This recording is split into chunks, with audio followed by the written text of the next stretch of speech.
भाजपा के प्रदेश कार्यालय में हो रही बड़ी बैठक, सरकार के कामकाज की समीक्षा जारी। जन शताब्दी वर्ष को लेकर बनेगी रणनीति।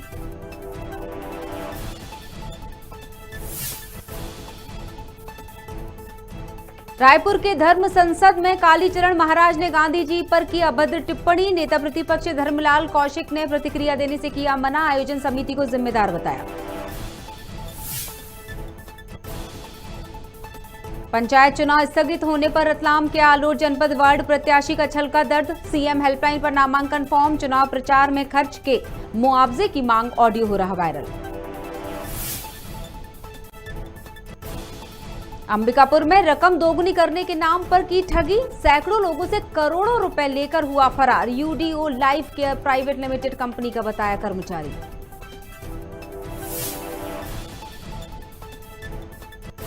और सिंगरौली जिले के जयंत मोरवा मुख्य मार्ग पर 12 घंटे के अंदर दूसरी सड़क दुर्घटना, लोगों ने किया हंगामा। मृतक के परिजनों को दिया गया 4 लाख का चेक।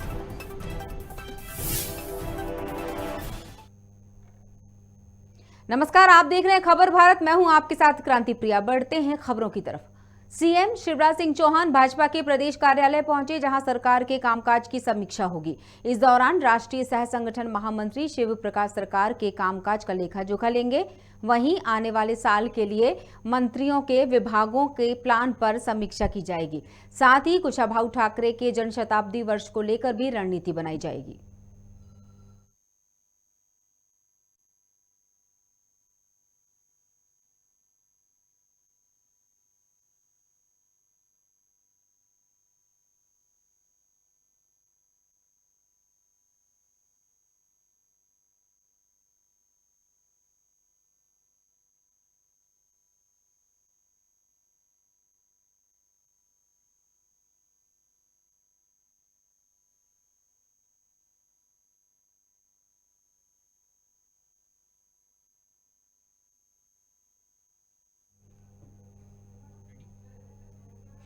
रायपुर के धर्म संसद में कालीचरण महाराज ने गांधी जी के ऊपर अभद्र टिप्पणी की, जिस पर छत्तीसगढ़ के नेता प्रतिपक्ष धर्मलाल कौशिक ने कहा कि अब किसी भी प्रकार की प्रतिक्रिया देने का कोई मतलब नहीं है।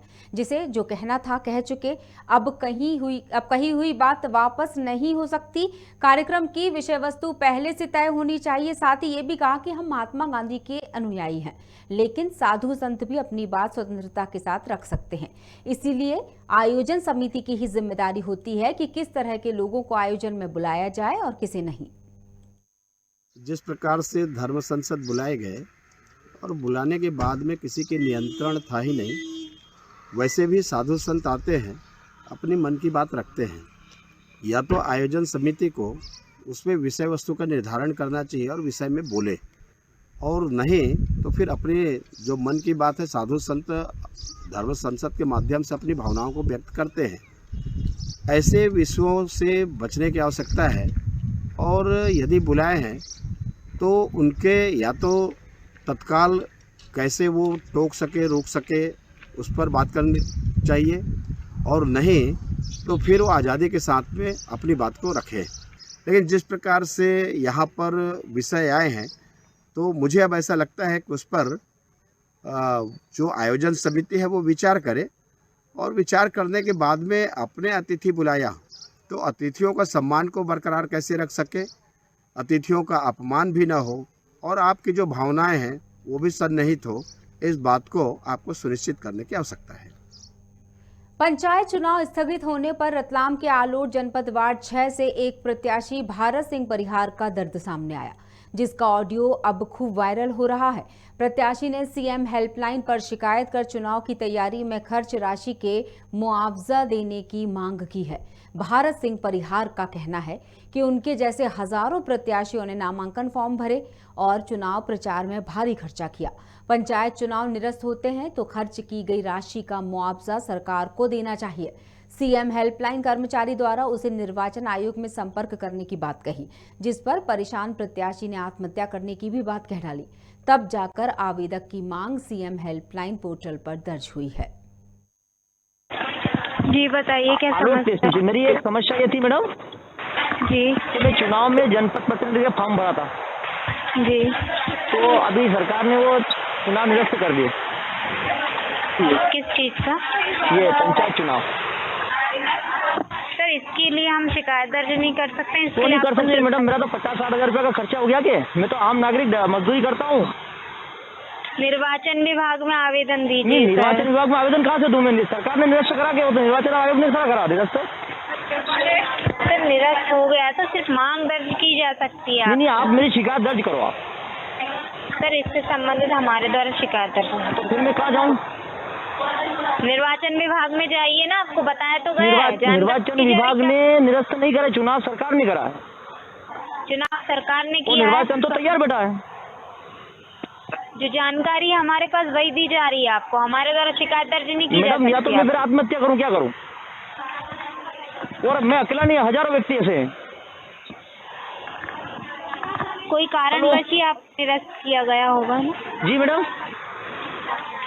सर मांग दर्ज की जा रही है आपकी, करवाना चाहते हैं मांग दर्ज? हाँ, मैं मांग दर्ज करवाना चाहता हूँ। आप तो मेरी शिकायत नोट करिए। शिकायत नहीं दर्ज हो रही है, मांग दर्ज होगी। हाँ, मांग दर्ज कर लो आप। लाइन पे बने। जिला बताइए। जिला रतलाम, तहसील आलोट। जी, आपका शुभ नाम जान सकते हैं? भारत सिंह परियार। जी। इस मोबाइल नंबर के अलावा कोई अन्य मोबाइल नंबर भी नहीं, नहीं? अभी यही है मेरे पास। जी। निदान हो जाएगा मैडम। मेरा एक तो 50,000 रुपया तो मैं पेम्पलेट वाले को दे के आया, जो कि मैंने ब्याज से उठाए थे। जी। निरस्त क्यों हो गया जान सकते हैं? नहीं, अब मेरे को मालूम नहीं है। खाली मैंने तो अभी इसमें दिखा था टीवी में कि पंचायत चुनाव जो निरस्त कर दिए गए सरकार की तरफ से। सर सरकार की तरफ से निरस्त किए गए हैं तो हम सरकार, मैं आपको बताना चाहूंगी, सेंट्रल गवर्नमेंट जो होता है हम वहाँ की शिकायत नहीं लेते हैं। गवर्नमेंट ने नहीं करा, ये राज्य सरकार ने करा है। मांग दर्ज कर ली जा रही है आपकी। जी, आप मांग दर्ज कीजिए। हजारों व्यक्ति ऐसे हैं जिसने फॉर्म डाल देते हैं और वो परेशान हो रहे हैं आज। या तो उनकी समस्या का जल्द से जल्द निदान किया जाए और सब भूख हड़ताल पर बैठ जाएंगे कल से। सर मेरे द्वारा मांग दर्ज कर ली गई है, सुन लीजिए। हाँ, इसका कब तक समाधान हो जाएगा मैडम? आपका शुभ नाम जान सकती हूँ? भारत सिंह परियार। जी। मांगकर्ता भारत सिंह परिहार जी द्वारा बताया गया कि आवेदक ने चुनाव में भाग लिया था, परंतु चुनाव निरस्त कर दिए गए, जिससे आवेदक को बहुत समस्या हो रही है। जल्द से जल्द निराकरण दिया जाए। जी। आपकी मांग दर्ज कर ली गई है, जल्द से जल्द निराकरण दिया जाएगा। अधिकारी स्वयं संपर्क कर लेंगे सर आप। Okay madam. हेल्पलाइन में संपर्क करने के लिए धन्यवाद। ठीक है मैडम। पंचायत चुनाव को लेकर जो मैंने शिकायत की है 18 पे जो मैंने शिकायत की, जो चुनाव निरस्त हो गए वो चुनाव पुनः कराया जाए और उचित समय पर ही कराया जाए, क्योंकि चुनाव निरस्त होने के कारण ऐसे कई जनप्रतिनिधि जो हैं जिनका काफ़ी खर्चा हो चुका है और वो चुनाव चिन्ह आवंटित होने के बाद भी चुनाव निरस्त कर दिए गए।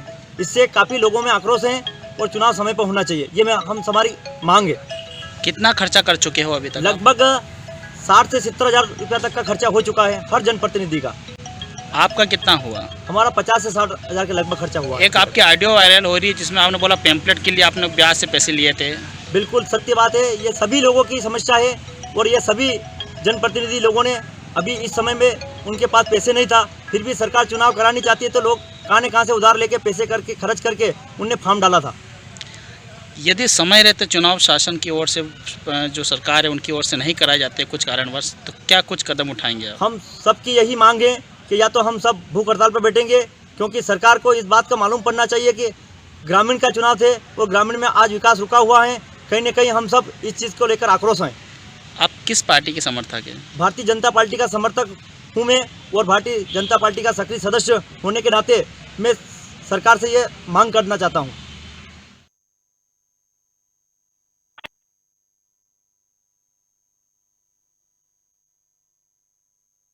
और अब हम इस मामले पर जानकारी लेते हैं। रतलाम से यशवंत राठौर हमारे साथ फोन लाइन पर जुड़ चुके हैं, हमारे संवाददाता हैं खबर भारत के। यशवंत, जिस तरह से खबर है सीएम हेल्पलाइन में प्रत्याशी फोन करते हैं, भारत जिनका नाम है, और वहां से जो कोऑर्डिनेटर थी वो गजीब मतलब अजीब तरह के सवाल कर रही थी। जैसे कि उदाहरण के तौर पर उन्होंने केंद्र सरकार का नाम लिया, जबकि मामला था राज्य निर्वाचन आयोग का। तो मैं चाहूंगी यशवंत तमाम जानकारियां दीजिए कि कितने प्रत्याशी हैं, किस तरह से वो लगातार परेशान हो रहे हैं। 60 से 70 हजार रुपए फंसा हुआ है और सीएम हेल्पलाइन में जो कोऑर्डिनेटर हैं वो ठीक तरह से उनकी मदद नहीं कर पा रही, ना तो उनकी मांग लिख रही थी और ना ही शिकायत के तौर पर उनकी बात को दर्ज किया जा रहा था। जी हाँ, मैं आपको बताना चाहता हूँ, ये पूरा मामला रतलाम जिले के तहसील आलोट से जुड़ा हुआ है, जहाँ पर वार्ड क्रमांक 6 के प्रत्याशी भारत सिंह द्वारा पूरा खर्चा किया गया। पंचायत चुनाव में वह स्वयं प्रत्याशी भी थे। उन्होंने पेम्पलेट भी छपवाए है, दीवारों पे नाम भी लिखवाए होंगे वाजिब है। इन्हीं सबको लेकर जब सरकार द्वारा चुनाव रद्द करने की जो सूचनाएं चल रही थी, उसके बाद में आहत हुए हैं और उन्होंने अपना एक ऑडियो भी वायरल हुआ है जिनका, और उन्होंने मांग की है सीएम हेल्पलाइन 181 पे शिकायत दर्ज करवाना चाहिए थी। लेकिन जो वहां पे शिकायत दर्ज करने वाली उक्त युवती है, उन्होंने भी उन्हें पहले समझाया कि शिकायत दर्ज नहीं हो सकती क्योंकि चुनाव से रिलेटेड मामला है। उन्होंने उनको यह भी बताया कि आयोग में जाएं आप, लेकिन जो प्रत्याशी जिनका नुकसान हो रहा है भारत सिंह परिहार, उनका यही कहना था कि जब आयोग ने चुनाव निरस्त नहीं किए हैं और सरकार ने चुनाव निरस्त की बात कर रही, तो मुझे मुआवजा भी सरकार ही देगी, ना कि आयोग देगा। इन्हीं जब चर्चा चल रही थी तब जाके कहीं युवती ने भी उनकी शिकायत दर्ज न करते हुए मांग दर्ज की है कि आपकी मांग है उसको तो हम दर्ज करते हैं। और अब देखते हैं कि आगे उक्त अधिकारी जो आलोट के ही हैं, अब इस पे क्या संज्ञान लेते हैं, मुआवजा उसको मिलता भी है या नहीं मिलता है। ऐसे कितने प्रत्याशी होंगे जिनका पैसा फंसा हुआ ही बोला जाएगा, क्योंकि अभी तक तो कुछ तय हो नहीं पा रहा है, असमंजस की स्थिति बनी हुई है। अगर भारत की बात को माने तो 60 से 70 हजार रुपए फंसे हुए हैं। आर्थिक स्थिति कमजोर होने के बावजूद अगर इंसान उम्मीद की एक किरण लेकर अपना पैसा फंसाता है, और अब इस तरह के फैसले जो चुनाव आयोग के आ रहे हैं, जहां हर पल निर्णय बदल रहे हैं, तो इस तरह से देखा जाए तो पैसा तो उनका फंसा हुआ है। जी हाँ, पैसा तो उनका फंसा हुआ है, ये बात आपकी भी सही है और जो प्रत्याशी था उसकी भी सही है। अब लेकिन अब चुनाव होते हैं कि नहीं होते हैं, देखा जाए तो प्रत्याशी तो जब तारीख आ जाती है तभी से वो अपनी हार जीत का फैसला करने में लग जाता है, खर्चा करने में पैसा खर्च करता है, या तो कहीं से लेके आता है, उधार लेता है, या कहीं से ब्याज पे लेता है, या अपनी जमीन या मकान गिरवी रखकर पैसा लाता है और चुनाव लड़ता है। बिल्कुल यशवंत, मुझे ऐसा लगता है कि ये सारी जो जितने भी प्रत्याशी हैं उनकी आप बाइट लीजिए। जिन जिन लोगों ने सीएम हेल्पलाइन में कंप्लेन अपनी या फोन किया है वहां पर, और वहां के कोऑर्डिनेटर से अगर बात होती है, उस ऑडियो को जरूर पहुंचाइए सीएम के पास। मुझे लगता है कि ये खबर जानी चाहिए कि किस तरह से वहां कोऑर्डिनेटर हेल्प नहीं करते हैं। ये एक सजीव उदाहरण था इस बात का कि वो लगातार अपनी बात को समझाने की कोशिश कर रहे थे, लेकिन युवती, सीएम हेल्पलाइन में फोन उठाने वाली युवती, उनकी बात को समझ ही नहीं पा रही थी। वो था कि जानकारी का अभाव उनके पास, वो कुछ और सवाल रख रहे थे, युवती की तरफ से कुछ और जवाब मिल रहा था।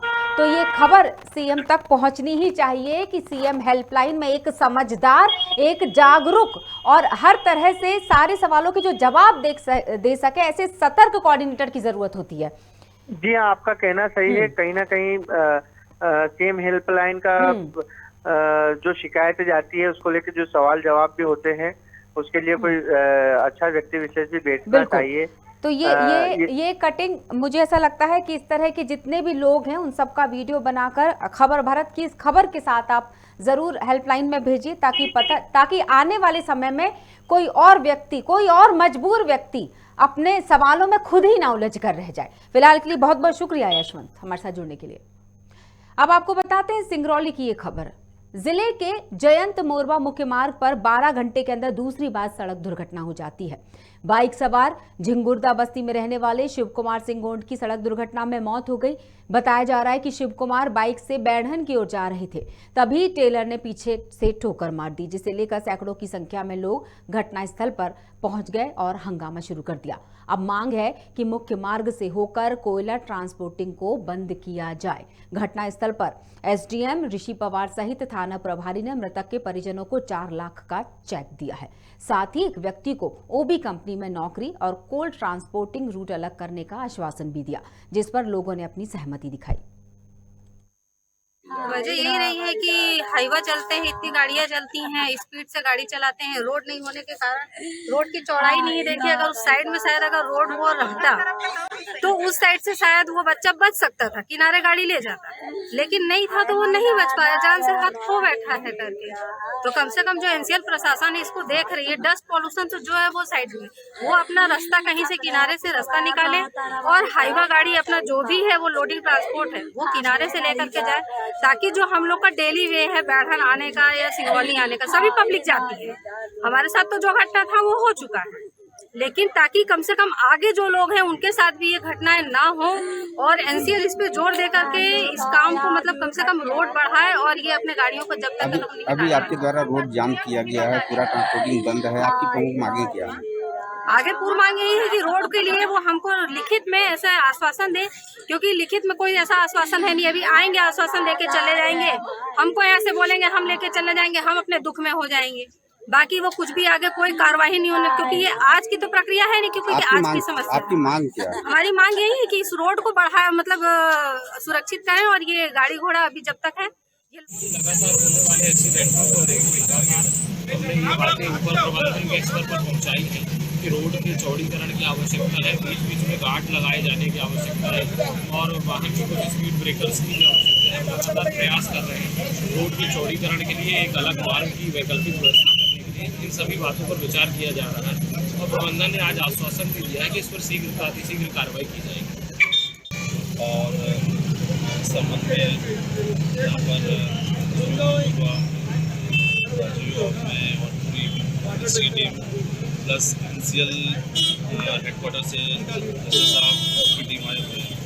यहाँ पर बड़ी समस्या रोड और रोड की मरम्मत और युवा कांग्रेस ने पंचायत चुनाव में आरक्षण को लेकर कहा कि मुख्यमंत्री शिवराज सिंह चौहान पिछड़ा वर्ग के लोकतांत्रिक हितों, हक और अधिकारों पर कुठाराघात कर रहे हैं। भाजपा के इस कदम से पिछड़ा वर्ग के सभी वर्गों में भयंकर आक्रोश है, जिसे लेकर युवा कांग्रेस के नेतृत्व में मुख्यमंत्री शिवराज सिंह चौहान का इंदिरा तिराहे में पुतला दहन कर रोष प्रकट किया गया। साथ ही कहा गया कि भाजपा सरकार जनमत से डर कर चुनाव ही नहीं कराना चाहती, भाजपा के दोहरे चरित्र की निंदा करते हैं। युवा कांग्रेसियों ने भाजपा सरकार के विरुद्ध नारे लगाते हुए युवा कांग्रेस जिंदाबाद के नारे लगाए। इस अवसर पर कांग्रेस जिलाध्यक्ष गुड्डू चौहान सहित अनेक युवा कांग्रेस जन उपस्थित रहे।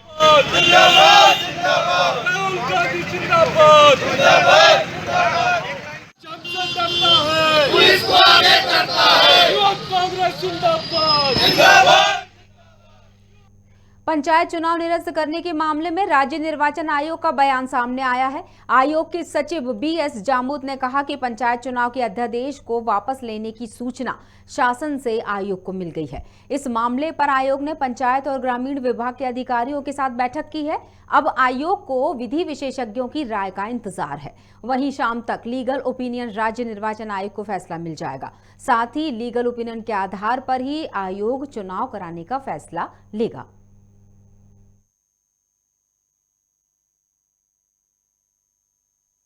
शासन से जो अध्यादेश जारी हुआ था वो वापस ले लिया है, इसकी सूचना आज हमें प्राप्त हुई है और आज हमने पंचायत एवं ग्रामीण विकास विभाग के अधिकारियों के साथ आयोग की बैठक कराई है। पूरी वस्तु स्थिति जानी है। अब आयोग की ओर से लीगल ओपिनियन लिए जा रहे हैं। लीगल ओपिनियन आज हमें प्राप्त हो जाएंगे। उसके पश्चात फिर निर्णय लेंगे कि निर्वाचन की प्रक्रिया को कैसे आगे बढ़ाना है, स्थगित करना है, निरस्त करना है। जो भी निर्णय होगा और लीगल ओपिनियन के आधार पर किया जाएगा। और अब हम जानकारी लेंगे। हमारे साथ सीनियर रिपोर्टर प्रदीप तिलरेजा खबर भारत से जुड़ चुके हैं। प्रदीप जी, राज्य निर्वाचन आयोग कह रहा है कि अब लीगल ओपिनियन की मतलब बात उन्होंने की है, क्या कहना है, क्या है तमाम जानकारियां अभी तक की?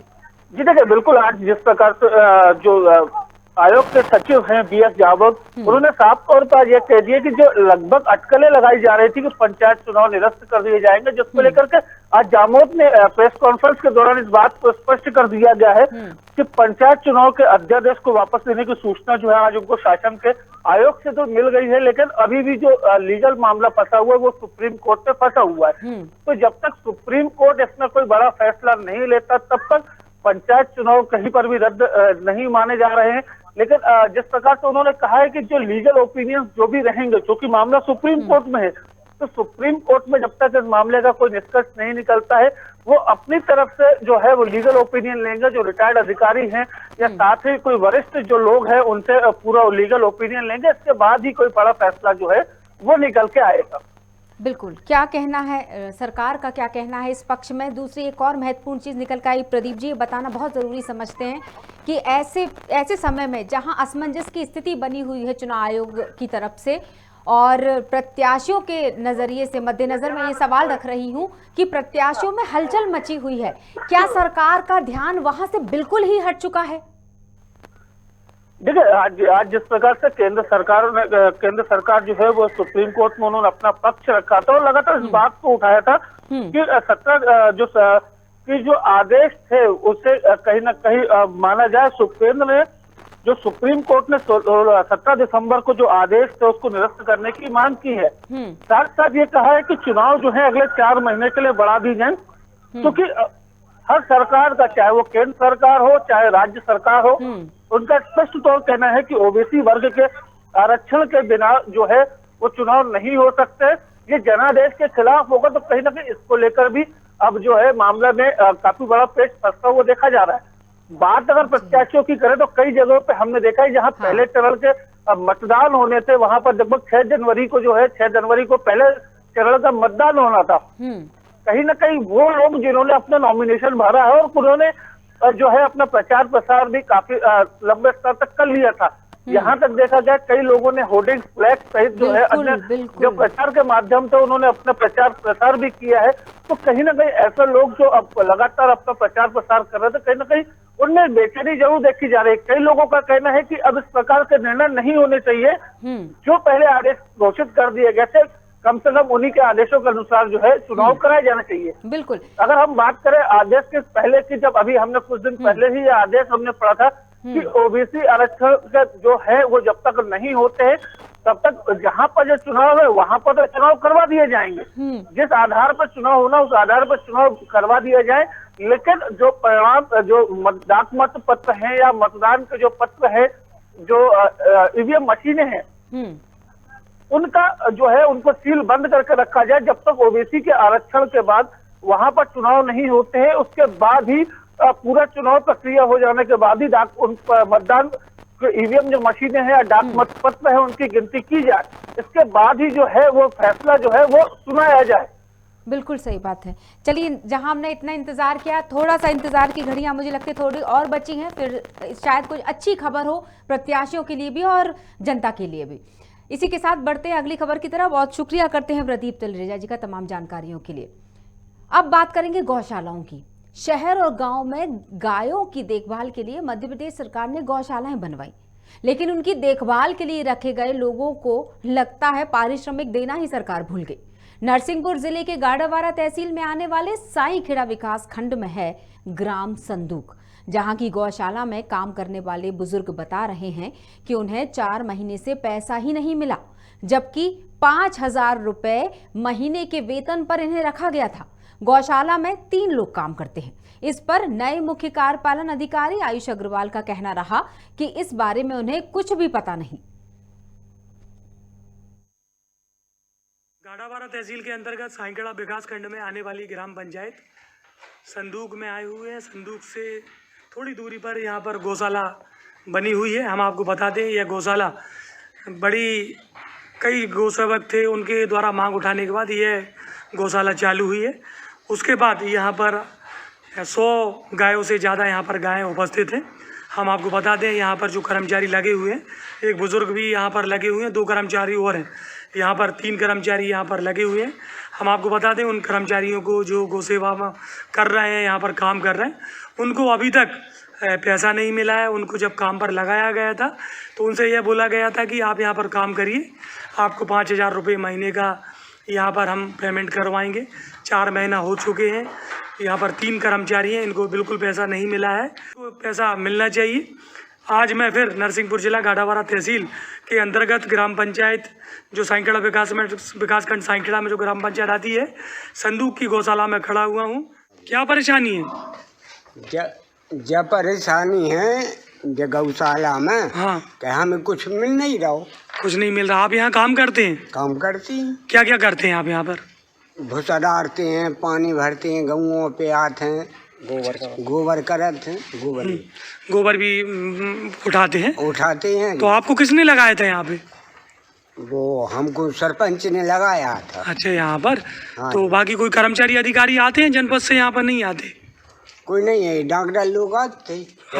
अभी कोई नहीं आता है? अब कोई नहीं। यहाँ की देख रेख कोई नहीं कर रहा? कोई नहीं। कोई आता है भूसा मोसा की पूछने? यहाँ कौन आता है? कोई नहीं आ, कौन आ रहा हो? कोई नहीं आ रहा। तो आप ही लोग व्यवस्था कर रहे हैं भूसा वगैरह की? हाँ जी। तो कहाँ से कर रहा है आप ये व्यवस्था? जो हजूर भाई में बच्चों है तो वो ही कर रहे हैं। अब तो गन्ना की ट्रायल डरवाई दुख जी। अच्छा। हाँ। तो कितने महीने से पैसे नहीं मिला आप? अब हमें 4 ही महीना से नहीं मिला साहब। अच्छा, हाँ। 4 महीने से चालू हो गई है? चालू हो गई। कितने बोली थी आपसे, कितने पैसे देंगे? हमें कुछ नहीं बोली। तो आपसे पैसे की बात ही नहीं की और आप काम कर रहे हैं यहाँ पे? कई वो आ जाएंगे तो दे दें। नहीं तो कितने पैसे कुछ बताया था उनने, क्या हम इतने पैसे देंगे? देने तो 5,000 कही थी।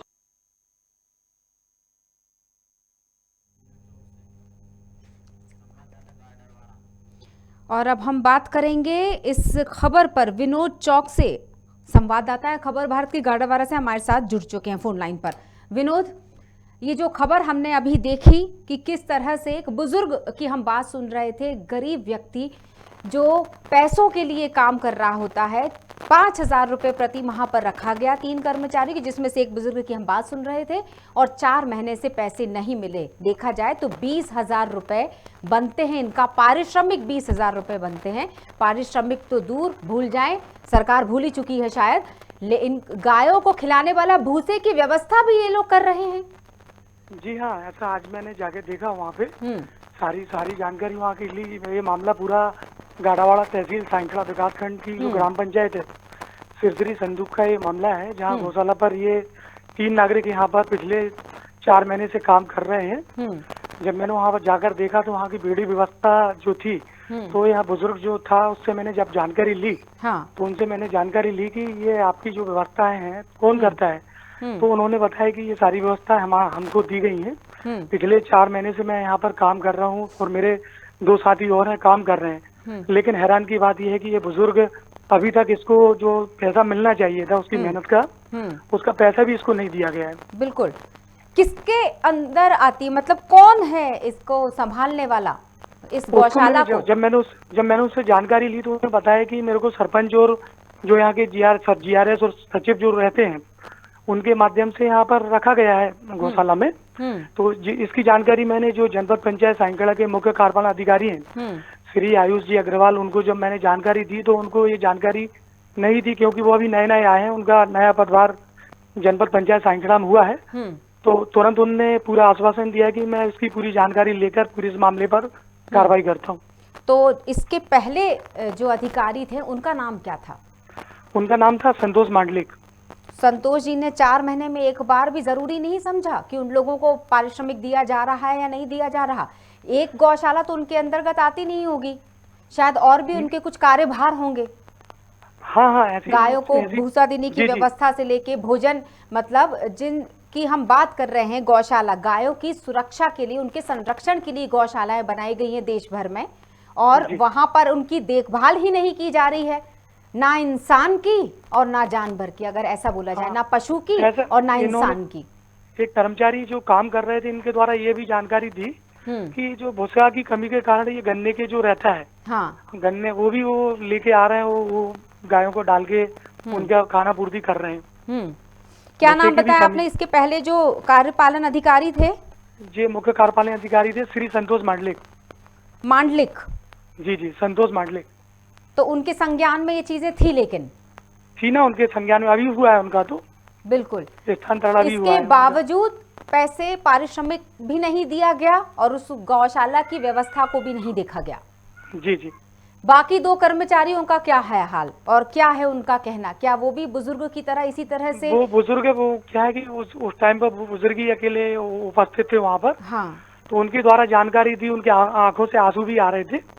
तो जब मैंने उनसे पूछा कि आपकी आंखों से आंसू आ रहे हैं, तो उन्होंने बात को अलग करते हुए बस चुप हो गए कि मेरे को तनख्वाह नहीं दी गई है। विनोद, वाकई दयनीय स्थिति है। खबर भारत हम अच्छी तरह इस बात को जानते हैं, अब तो दर्शक भी समझने लगे हैं कि हम हमेशा हर खबर को उठाते हैं, चाहे वो किसी भी तरह की खबर हो, खास तौर से मानवीय संवेदनाओं से जुड़ी हुई, कि एक बुजुर्ग, एक ऐसा परिवार, मतलब देखा जाए तो ये कोई बहुत ज़्यादा पैसे कमाने वाले लोग नहीं होते, उन्हीं पैसों से उनका घर चलता है और अगर उन्हें समय पर पैसे ना मिले तो क्या स्थिति होती है, शायद वो बुजुर्ग की भीगी हुई आंखें बयां कर रही थी। जी विनोद। जी थैंक यू। चलिए विनोद, अगर आयुष, हम कोशिश कर रहे हैं, हमारी टीम पूरी कोशिश कर रही है, जनपद पंचायत के मुख्य कार्यपालन अधिकारी से हम आयुष अग्रवाल, जिनका नाम आपने बताया और आपने उनका नंबर भी दिया है, हम पूरी कोशिश कर रहे हैं अगर आयुष अग्रवाल को फ़ोन लगता है तो। लेकिन दुख की बात यह है कि उन्होंने फ़ोन नहीं उठाया। ये आप पर जिम्मेदारी मैं छोड़ती हूँ विनोद कि आप अगर कुछ दिनों के अंदर नहीं होती, आप आयुष अग्रवाल तक ये बात ज़रूर पहुँचाएं और इस वीडियो को जितना हो सके आप सभी अधिकारियों को वायरल करें इस वीडियो को।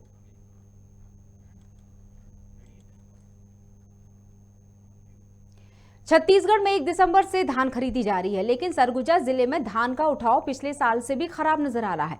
जिले में कुल 46 धान खरीदी केंद्रों में 18,000 किसानों से अब तक 7,60,000 क्विंटल धान की खरीदी हुई, लेकिन सरकार के द्वारा धान का उठाव 2.25 लाख क्विंटल ही हो पाया है, जिसका खामियाजा समिति प्रबंधकों को उठाना पड़ता है। समिति प्रबंधकों का कहना है कि बीते वर्ष भी देरी से संग्रहण होने पर दर्जनों समिति प्रबंधकों को भारी नुकसान उठाना पड़ा था।